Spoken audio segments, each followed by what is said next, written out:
You will go back to the kitchen. I'll go back to the kitchen. And make me a sandwich. Make your own sandwich!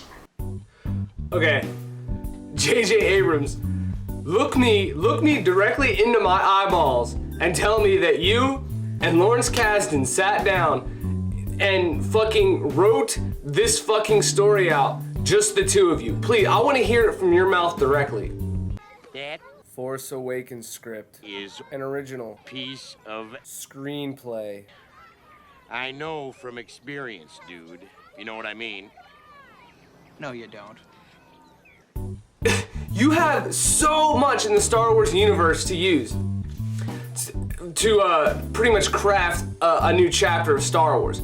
You've got all the video games, the books, and the comic books, you know, all the novelizations out there. A great, big, vast universe. And you told us right off the bat, and you were like, no, it's a brand new story. We're new characters. We're not going off. All that extra media in the expanded Star Wars universe is now complete. It's moot now. It's non-canon. And we're like, okay, like sure, whatever. I was looking forward to a new story. This is not a new story.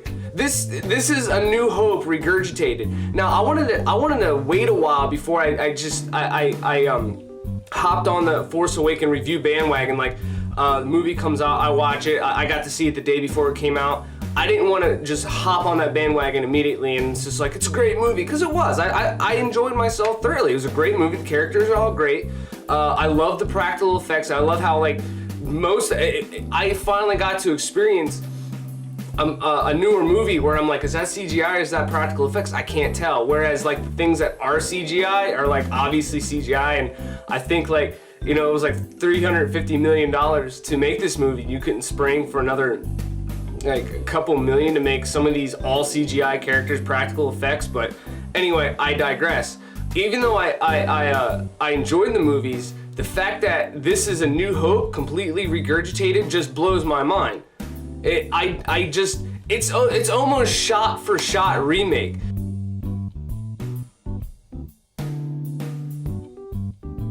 Like you got your main character has the Force in her, but you know has the Force in him and her, doesn't know, on a desert planet. You know, befriends a droid that has plans that the rebellion needs. You know, they come across you know, some people to help them along the way with the ship to get them where they need to go, to see the people that they need to see, and then, you know, oh, surprise, surprise, there's a third Death Star. Like, seriously, I wouldn't be surprised if Episode 9 has the fourth Death Star. Like, it's like how many times, like I said, it's a huge expanded Star Wars universe, and then we pull another Death Star out of our ass. Like, there's not millions of different stories in the expanding universe. We have another Death Star. The fuck, and it's Star Killer. Sorry, Star Killer. It's not the Death Star, even though it's pretty much the same fucking thing.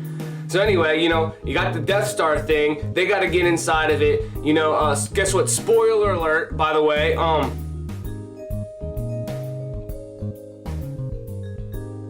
Yeah, the old mentor that the new hero connects with dies, and it's like shot for shot remake for the whole fucking thing. Like, you could not figure out how to make another movie.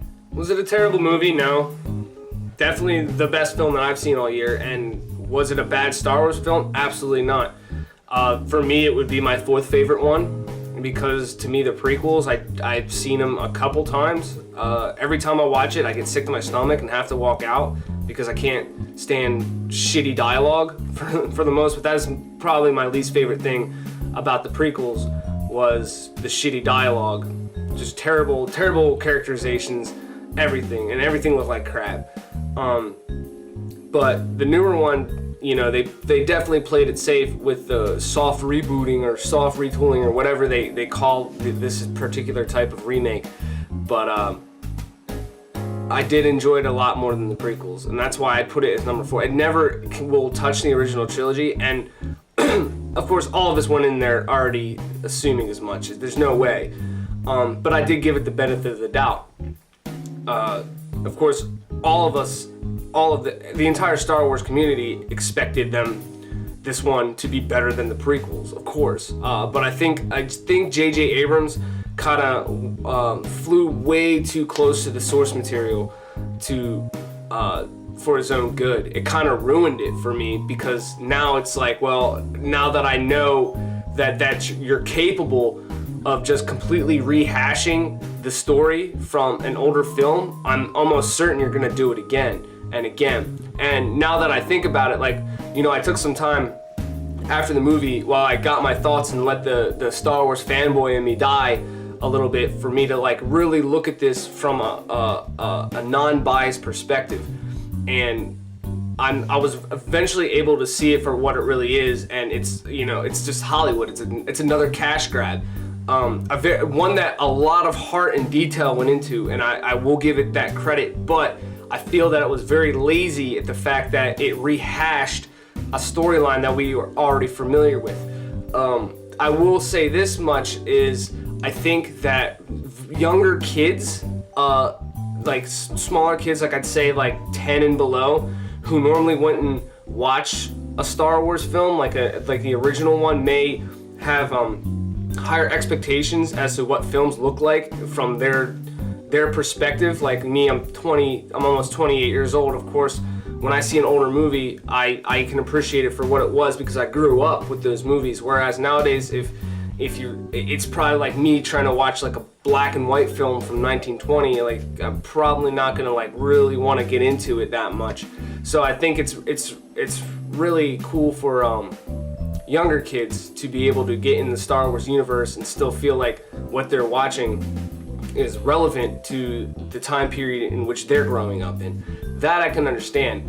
The fact that they used a storyline that already existed, I thought was, of course, a cop-out, but then again, it's like, if you look at it from that perspective, it's like, well, they're just enjoying Star Wars just like we enjoyed Star Wars, the exact same story. So, I mean, I guess I can give it a pass for the most part. Of course, like I said, I still enjoy the movie you know? So that's it. It was a good movie. It was a great movie. I mean, yeah, it sounds like I'm nitpicking here, and there's a lot I can nitpick for fucking hours about this film, but I'm not going to, because it's not worth it. You know, it's like it broke box office. Like, of course it was. Like, of course it was gonna do great. And me, I'm gonna go fucking buy all the toys and the games and shit that come out now with, you know. So it's not gonna sway me at all. I'm still gonna go see the next one, you know, and the next one, and the one after that. I'm gonna go see all the yearly Chronicle ones. I'm gonna watch it. I like how it looks for the most part, and I can enjoy it. I mean, call me, like, I don't care what you call me. You can call me a hipster for not liking the prequels, I guess. I think you're more of a hipster if you say you actually enjoyed them for God knows what reason, but I'm just glad we didn't get that. So, yeah. Anyway, it's been Roach the Human. I'll see you guys next time.